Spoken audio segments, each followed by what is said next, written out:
ब्रह्ममुरारिसुराचितलिङ्गं निर्मलभासितशोभितलिङ्गं जन्मजदुःखविनाशकलिङ्गं तत्प्रणमामि सदा शिवलिङ्गम् देवमुनिप्रवराचितलिङ्गं कामदहनकरुणाकरलिङ्गं रावणदर्पविनाशनलिङ्गं तत्प्रणमामि सदा शिवलिङ्गम्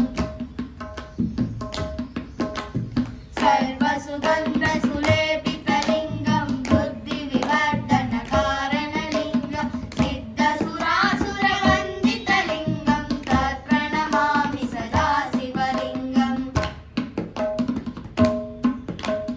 कनकमहामणिभूषितलिङ्गं फणिपतिवेष्टितशोभितलिङ्गं यक्षसुयज्ञविनाशनलिङ्गं तत्प्रणमामि सदा शिवलिङ्गम्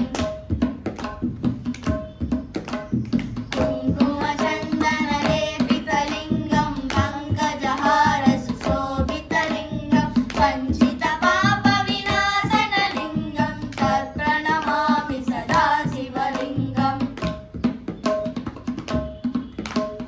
देवगणाचितसेवितलिङ्गं भावैर्भक्तिभिरेव च लिङ्गं दिनकरकोटिप्रभाकरलिङ्गं तत्प्रणमामि सदा शिवलिङ्गम्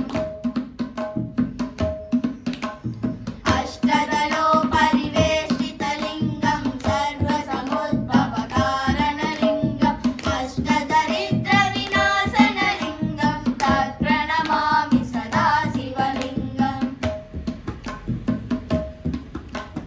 सुरगुरुसुरवरपूजितलिङ्गं सुरवनपुष्पसदाचितलिङ्गं परमपदं परमात्मकलिङ्गं तत्प्रणमामि सदा शिवलिङ्गम्